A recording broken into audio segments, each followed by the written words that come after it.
Hello दोस्तों, कैसे हैं आप लोग। आई होप कि आप सब एकदम बढ़िया होंगे और तैयारी भी जो आपकी अच्छी चल रही होगी। So welcome to Florence academy excellence for nursing. I am Shom Upadhyay, BSc nursing third year from King George Medical University Lucknow. तो आज देखो, आज की वीडियो में हम लोग जो है वो फिजिक्स के क्वेश्चंस डिस्कस करेंगे जो आपके एग्ज़ाम के पॉइंट ऑफ व्यू से बहुत ज़्यादा इंपॉर्टेंट है। और पूरा जो है टोटल अच्छे से एक्सप्लेन हम इसको करेंगे कि कौन सा ऑप्शन सही है और जो नहीं सही है वो क्यों गलत है। तो क्योंकि देखो, जो गलत को यहाँ पे ऑप्शंस हैं वहाँ के एग्ज़ाम में वहाँ से भी जो क्वेश्चंस हैं वो बनने की पॉसिबिलिटी रहती है। तो हम सारे जो है ऑप्शंस को इस वीडियो में एक एक करके देखते चलेंगे और सबको आपको मैं अच्छे से एक्सप्लेन करते चलूँगा। तो चलिए वीडियो शुरू करते हैं। तो वीडियो शुरू करने से पहले मैं आपको बता दूं कि अगर आपने जो अभी तक फ्लोरेंस एकेडमी का फुल लेंथ जो टेस्ट सीरीज़ है, ठीक है, उसको अगर आपने अभी तक जो ज्वाइन नहीं किया तो प्लीज़ इसको ज्वाइन कर लो। क्योंकि देखो, इस टाइम पे आपके पास अब ज़्यादा टाइम नहीं बचा है, 1 महीने से भी कम का टाइम आपके पास बचा है। तो ऐसे में देखो, जिनकी तैयारी खूब अच्छी ऑलरेडी है, तो वो इस टेस्ट सीरीज़ को ज़रूर ज्वाइन करें। क्योंकि उससे क्या होगा कि वो अपने आप को इवेलुएट कर पाएंगे कि जो उनकी प्रिपरेशन है अभी कितनी हुई है और उनके कौन कौन से ऐसे पोर्शंस हैं, कहाँ पे वीक है, उनको कौन से चैप्टर में ज़्यादा अभी हार्ड वर्क करने की ज़रूरत है, थोड़ा उनको ध्यान देना है उसमें। तो देखो, जब तक आप अपनी गलतियों को सुधारोगे नहीं तब तक आप अच्छा स्कोर नहीं करोगे। तो एग्ज़ाम से पहले अपनी गलतियों को क्यों ना आप सुधार लो। और वे बच्चे जो बोलते हैं कि अभी तक मेरी मतलब तैयारी हुई नहीं है, तो देखो आप भी ले सकते हो। क्योंकि अगर आप जब तक एग्ज़ाम को उसको क्वालिफाई नहीं करोगे तब तक आप प्राइवेट में भी एडमिशन नहीं ले पाओगे।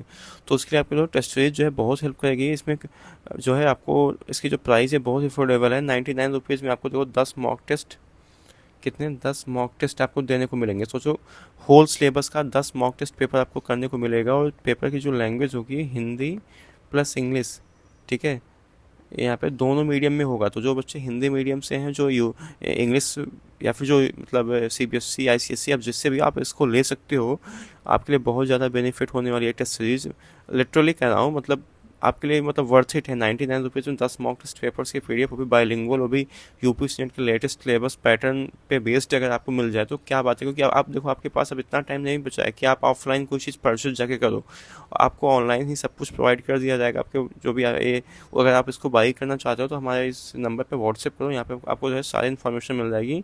नंबर है आपका 8811552925 इस पर आप व्हाट्सएप पर आपको ऑनलाइन जो है सारी चीज़ें प्रोवाइड कर दी जाएंगी। और आप अच्छे से अपना मॉक टेस्ट दो और अपना स्कोर जो है वो बूस्ट करो और अपनी जो गलतियाँ उसको सुधारो, ठीक है। तो चलो अब शुरू करते हैं क्वेश्चंस करना। तो सबसे पहले देखो, हम लोग जो है आज जो है फिजिक्स के क्वेश्चंस करेंगे। तो इसमें पहला जो क्वेश्चन आज का हमारा है, इसमें बोल रहा है कि what is the SI unit of pressure.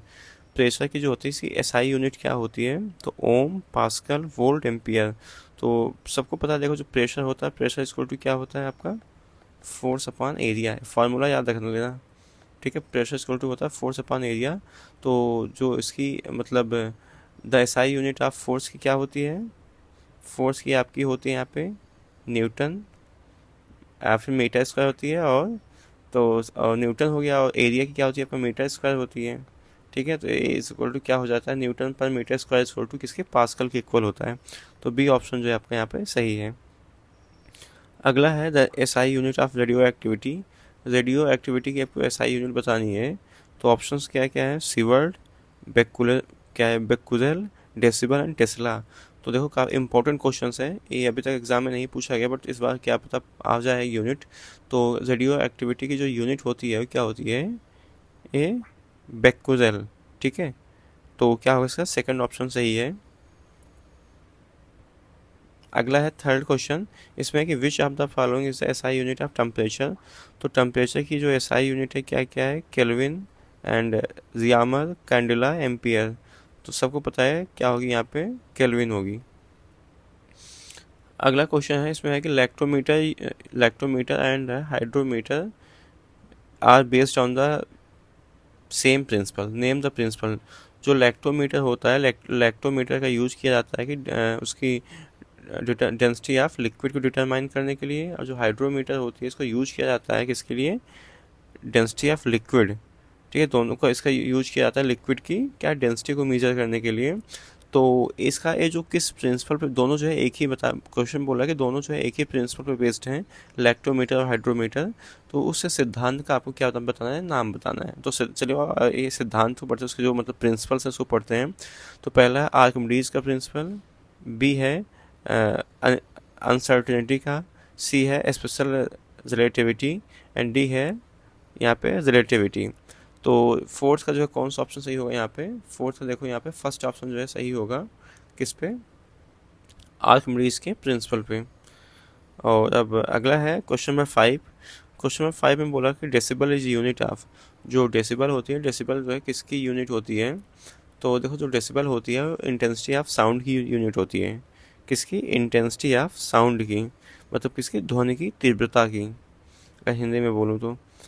अगला है क्वेश्चन नंबर 6, इसमें कि an oil drop spread over water because, तेल की बूंद जो है पानी पर फैल जाती है क्योंकि oil is lighter than water, oil does not mix with water, surface tension of oil is less than that of water, viscosity of oil is high। तो क्वेश्चन नंबर देखो 6 है, तो इसका क्या, इसका वैसे ऑप्शन अगर आपको पहले बताऊं तो देखो इसका जो ऑप्शन होगा वो सी होगा, surface tension of oil is less than that of water. देखो ऑयल स्प्रेड है वाटर बिकॉज क्या होती है, सरफेस टेंशन क्या होती है, कम होती है उसकी, and causing it's flow over the higher tension surface of water. और अगला जो अगर ऑप्शन इसके पढ़ते हैं तो पहला देखो है कि यहाँ पे क्या है, oil is lighter than water. तो देखो जो लाइटर अफेक्ट है फ्लोटिंग बट नॉट स्प्रेडिंग, उससे अगर क्या होता है कि अगर लाइटर होता है तो उससे क्या करता है, फ्लोट कर सकता है बट फैल नहीं सकता है, ठीक है। Oil does not mix with water, तो इमिसिबल है, एक्सप्लेन सेपरेशन नॉट स्प्रेडिंग। अगर इमिसिबल है तो उससे आप सेपरेशन की चीज़ें, मतलब जो अलग होने की आप उसके उसका जो क्वालिटी आप उसको एक्सप्लेन कर सकते हो, बट स्प्रेड होने की क्वालिटी आप उसको एक्सप्लेन नहीं कर सकते हो। तो क्या आपका इसका जो है सी ऑप्शन जो है सही होगा, सरफेस टेंशन, ठीक है। अगला है कि an egg sink in salt water but float in fresh water because, ठीक है। इसमें देखो ऑप्शंस क्या क्या है, salt absorb salt from solution, albumin dissolve in salt, density of salt water exceed with the egg, and water has high surface tension। तो देखो जो क्वेश्चन नंबर 7 है इसका जो ऑप्शन होगा सी होगा, डेंसिटी ऑफ साल्ट है वाटर एक्सीड द एग, नमकीन पानी का जो घनत्व होता है वो क्या होता है, अंडे से जो है वो आपका अधिक होता है। From the sun reaches the earth by, सूर्य से जो होते हैं पृथ्वी तक ऊष्मा जो है कैसे पहुंचती है? तो ऑप्शन है reflection, conduction and radiation, and D क्या है आपका, कन्वेक्शन, मतलब संवहन, परावर्तन, चालन, विकिरण और संवहन।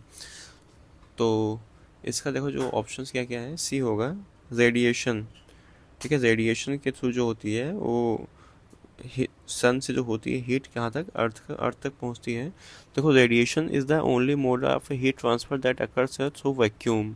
जो एक तरह से समझो हमारा जो मतलब पूरा जो एक यहाँ पे सिस्टम बना हुआ है हमारी पृथ्वी, क्या है एक तरह समझो वैक्यूम ही है। तो वैक्यूम्स में जो हीट का ट्रांसफ़र होता है किसके थ्रू, रेडिएशंस के थ्रू होता है। और sun heat reaches through via electromagnetic radiation, जो सन की हीट होती है, सन की जो हीट होती है वो अर्थ तक कैसे पहुँचती है, इलेक्ट्रोमैग्नेटिक है, किसके थ्रू, इलेक्ट्रोमैग्नेटिक रेडिएशन के थ्रू, ठीक है। तो देखो जो रिफ्लेक्शन होता है, रिफ्लेक्शन इस क्या होती है, बाउंसिंग ऑफ लाइट, तो नॉट हीट ट्रांसफर। रिफ्लेक्शन से आप सिर्फ क्या कर सकते हो कि जो मतलब लाइट है, लाइट ट्रांसफर हो सकती है बट हीट नहीं ट्रांसफर हो सकता है। और conduction required conduct impossible to in space, and convection जो है अगर देखो फ्लूइड में होता है, जो आपका कन्वेक्शन होता है, कन्वेक्शन है मतलब संवहन जो होता है किसमें, ये फ्लूइड में होता है ना कि वैक्यूम में। अगला है द यूनिट ऑफ मोमेंटम, जो मोमेंटम होता है, मोमेंटम की कोई यूनिट बतानी है। तो ऑप्शंस क्या क्या है, ampere, kilogram per metre second, and joule and kilogram metre per second. तो इसका कौन सा ऑप्शन सही होगा, इसका देखो यहाँ पे डी ऑप्शन सही होगा, किलोग्राम मीटर पर सेकंड। किसका यूनिट था ये, किसका था ये, मोमेंटम का, मतलब संचरण। अगला क्वेश्चन है कि if gas off very low density is cooled at a very low temperature it's require the state of, यदि बहुत कम घनत्व वाली जो गैस है बहुत कम तापमान पर ठंडा किया जाए तो यह किस अवस्था को प्राप्त की जाती है, solid, plasma, liquid and Bose-Einstein condensation. तो क्वेश्चन नंबर 10 है, क्वेश्चन नंबर 10 का यहाँ पे कौन सा ऑप्शन सही होगा, यहाँ पे डी होगा, बोस है आइंस्टीन कंडेंसेशन। तो देखो एट एक्सट्रीमली मतलब लो टेम्परेचर पर एटम्स लूज एनर्जी। जो बहुत कम टेम्परेचर होता है तो उस पर एटम्स क्या करते हैं, अपनी एनर्जी को लूज करते हैं और condense in a single quantum state. और क्या होता है, कंडेंस होकर एक सिंगल क्वांटम स्टेट में वो कन्वर्ट हो जाते हैं, known as Bose Einstein condensation. इसी को बीसी भी शॉर्ट फॉर्म में बोलते हैं। ठीक है, जो ये बोस आइंस्टीन कंडेंसेशन है, इसी क्या होता है, इसको बीसी शॉर्ट फॉर्म में बोलते हैं। तो और बाकी क्या है, सॉलिड देखो तो solid form under regular freezing. अगर फ्रीज यहाँ पे बोलता तो फिर ठोस में कन्वर्ट होता है, क्योंकि जो लिक्विड है सॉलिड में तभी कन्वर्ट होगी जब क्या होगा, टेम्परेचर डाउन होगा। तो उसको उस प्रोसेस क्या बोलते हैं, फ्रीजिंग बोलते हैं, नॉट अ क्वांटम कंडीशन। और प्लाज्मा है, plasma form very high temperature. जब बहुत ज़्यादा टेम्परेचर होगा तो फिर क्या बनेगा, प्लाज्मा बनेगा। लिक्विड इसे क्या होता है, intermediate state but not correct here. ठीक है, लिक्विड भी क्या होती है, इंटरमीडिएट स्टेट होती है, बट यहाँ पे करेक्ट क्या है, Bose fourth option B C. अगला है क्वेश्चन नंबर 11। इसमें बोला है कि the weight of an object of the moon is equal to. ठीक है, तो चंद्रमा पर वस्तु का भार पृथ्वी के भार का कितना होता है, जिसको देखो याद कर लो। तो gravitational acceleration on moon is approximately 1/6 होती है। ठीक है, ऑफ अर्थ। ठीक है, तो कितना हो जाएगा यहाँ पे, फर्स्ट ऑप्शन जिसका सही होगा क्या होगा, 1/6। तो चंद्रमा पर जो वस्तु का भार होता है पृथ्वी के भार का कितना हो जाएगा, 1/6 हो जाएगा। सपोज किसी का भार मान लो यहाँ पे जो अर्थ है उससे 60 kg है, तो चंद्रमा पे कितना हो जाएगा, 60 इंटू 1/6 मतलब यहाँ पे 10 kg हो जाएगा। ठीक है, तो आगे चलते हैं, अगला देखते हैं क्वेश्चन नंबर 12 है। इसमें है कि the velocity of sound is most of the solid is. अधिकांश जो ठोस होते हैं उनमें ध्वनि की चाल क्या होती है, तो less than in air, more than in air, equal to air and zero. ठीक है, तो क्वेश्चन नंबर 12 में देखो क्या होगा, मोर देन एयर। ठीक है, बी ऑप्शन जो इसका सही होगा। तो देखो जो साउंड होता है, sound travel in solid because molecules are more tightly packed. जो सॉलिड होता है, सॉलिड में इसलिए ज़्यादा होता है क्योंकि जो मॉलिक्यूल्स होते हैं बहुत ज़्यादा टाइटली पैक्ड होते हैं and can transmit vibration quickly. तो क्या होता है, वाइब्रेशन टाइटली पैक मतलब वाइब्रेशन जो है बहुत क्विकली ट्रांसफ़र होता है, ट्रांसमिट होता है। अगर बात करता हूँ स्टील की, ठीक है, अगर एक एग्जांपल मैं लूँ यहाँ पे, क्या, स्टील। तो स्टील में जो साउंड ट्रेवल करती है वो 5000 मीटर पर सेकंड से ट्रेवल करती है। और वहीं बात होगा एयर में, तो देखो एयर में कितने हो, यही कम है, 343 मीटर पर सेकंड। तो देखो यहाँ पे एयर के कंपेरिजन में जो यहाँ पे सॉलिड है स्टील, उसमें क्या है कि जो है वो फास्टर जो है वो साउंड जो है वो मतलब ट्रैवल कर रहा है। और उसकी जो स्पीड है कितनी, 5000 मीटर पर सेकंड स्टील में है, और एयर में वही घट के क्या हो जाती है, 343 मीटर पर सेकंड। ठीक है, तो आई होप कि आपको समझ गए होंगे। अगला है क्वेश्चन नंबर 13। क्वेश्चन नंबर 13 में बोला है कि thermometer is more sensitive than liquid one.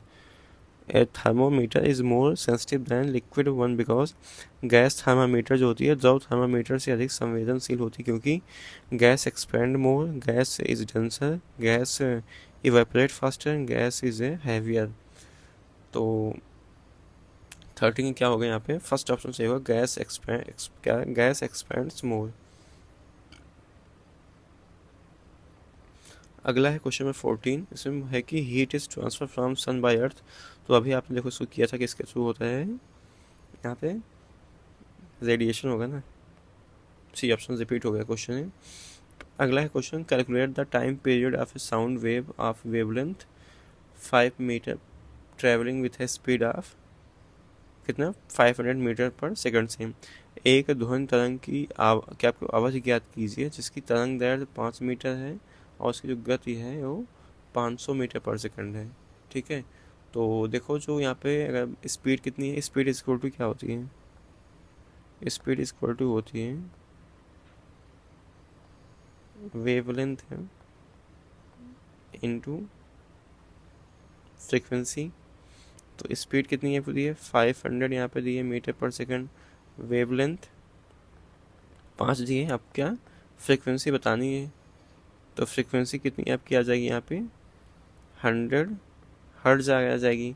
अब time period is equal to क्या होता है 1/फ्रीक्वेंसी, तो यहाँ पे 1/फ्रीक्वेंसी अब क्या 100 हो जाएगी, तो ऊपर जाके कितना हो जाएगा 0.01 सेकंड आपको क्या हो जाएगा, ये आंसर हो जाएगा। ठीक है, कितना 0.01 सेकंड। ठीक है, तो आई होप कि आपको समझ हो गया आ गया होगा। सबसे पहले देखो आपको क्या यहाँ पे क्या देखो, अगर आपको मैं न्यूमेरिकल करने का तो सबसे बेस्ट तरीका बताता हूँ। सबसे पहले देखो आपको जो यहाँ पे चीज़ें आपको दी गई हैं क्वेश्चन में, ठीक है, जो जो उसको आपको साइड में लिख लेना है। उसके बाद आप उससे सोचना शुरू करो कि इस पर कौन सा फार्मूला बैठ रहा है, कौन से फार्मूले में टर्म जो है आ रहे हैं। जैसे यहाँ पे देखो, यहाँ पे क्या दिया गया था आपका, यहाँ पे स्पीड दी गई थी, और यहाँ पे क्या आपकी स्पीड दी गई थी, और यहाँ पे वेवलेंथ दी गई। तो आप सबसे वेवलेंथ और यहाँ पे स्पीड लिख लो। अब देखो किस फार्मूले में वेवलेंथ और स्पीड जो है दोनों आ रहे हैं, तो इस speed is equal to wavelength into frequency, इस फार्मूले में जो है दोनों आ रहे हैं, तो उसमें इसको आपको ठीक है पुट किया। अब टाइम आपको क्या टाइम पीरियड निकालना, टाइम पीरियड का फार्मूला था 1/फ्रीक्वेंसी, तो फिर आपको यहाँ पे क्या सबसे फ्रीक्वेंसी निकालनी थी ना, क्योंकि आपको क्या टाइम पीरियड निकालना था, तो फ्रीक्वेंसी आप यहाँ से निकाल लो और बाकी ठीक है टाइम पीरियड यहाँ से निकल आएगा। ठीक है, तो आई होप कि आपको समझ में आ गया होगा। तो इसका जो है कौन सा ऑप्शन सही है, फर्स्ट ऑप्शन जो है सही है इसका। अगला क्वेश्चन है, इसमें बोल रहा है कि during the free fall of an object the decrease A potential energy appears has, किसी वस्तु के मुक्त पतन के दौरान संभावित ऊर्जा की कमी किस रूप में प्रकट होती है। Kinetic energy, work done, heat, gravitational force. तो 16 का देखो यहाँ पे क्या होगा, यहाँ पे ए होगा काइनेटिक एनर्जी, क्योंकि देखो क्या होती है कि when object falls freely, gravitational potential energy क्या होती है, mgh is converted into kinetic energy. जो ग्रेविटेशनल पोटेंशियल एनर्जी क्या आपकी फार्मूला mgh होता है, एक इसमें कन्वर्ट हो जाता है काइनेटिक एनर्जी 12mv²। तो एनर्जी इस क्या होती है conserve, and since no external work और heat involve in ideal free fall its become kinetic energy. ठीक है, तो अगला है क्वेश्चन यहाँ पे 17, ये भी देखो न्यूमेरिकल है। तो देखो ऐसे न्यूमेरिकल जो आपके एग्जाम में पूछे जाएंगे। अगला है a body when acted upon by force, कितना एक्ट होता है, देखो सबसे पहले लिख लो क्या क्या दिया है, 1000 newton is displace through 5 metre. इसको क्या हो रहा है कि यहाँ पे डिस्प्लेस किया जा रहा है कितना, मतलब आपको डिस्प्लेसमेंट दी है कितना 5 मीटर। ठीक है, तो आपको बताना है कि work done is, work done आपको बताना है। तो देखो जो वर्क डन का फार्मूला होता है क्या होता है, फोर्स इनटू यहाँ पे डिस्प्लेसमेंट होता है। तो फोर्स आपको यहाँ पे कितना है 1000 न्यूटन, एंड डिस्प्लेसमेंट कितना है 5 मीटर, तो क्या आ जाएगा आपका 5000 जूल। जो वर्क डन होती है, वर्क डन की यूनिट क्या होती है, जूल होती है ना। अगला क्वेश्चन है, a body which freely falls towards the earth gain and upward force is called. तो और स्वतंत्र रूप से गिरने वाली वस्तु को कौन सा बल जो है ऊपर की ओर प्राप्त होता है, torque, movement, impulse and gravity. तो इसका जो है देखो क्वेश्चन नंबर 18 का कौन सा ऑप्शन सही है, 18 का यहाँ पे डी होगा ग्रेविटी। अगला है 19, इसमें देखो फिर से आपका जो क्या है ये न्यूमेरिकल है। इसमें है कि a body velocity decrease from 5 metre per second to 10 metre per second under 1 metre per second square acceleration, what is the displacement. ठीक है, तो इसमें आपको क्या है मतलब कि 1 मीटर पर सेकंड स्क्वायर से त्वरण की दर से एक वस्तु क्या करती है, गति 5 मीटर पर सेकंड से 10 मीटर पर सेकंड होती है, तो उस समय क्या है विस्थापन आपको बताना है। तो इसीलिए देखो आपको क्या क्या यहाँ पे दिया है, वी दिया है, वी आपका कितना दिया है यहाँ पे 10 मीटर पर सेकंड, मतलब जो आपकी वेलोसिटी लास्ट वाली वेलोसिटी है। ठीक है, ये क्या है फाइनल वेलोसिटी है। इनिशियल वेलोसिटी कितनी थी 5 मीटर पर सेकंड, मतलब 5 मीटर से शुरू होती है और कितने में हो जाती है 10 मीटर पर सेकंड में।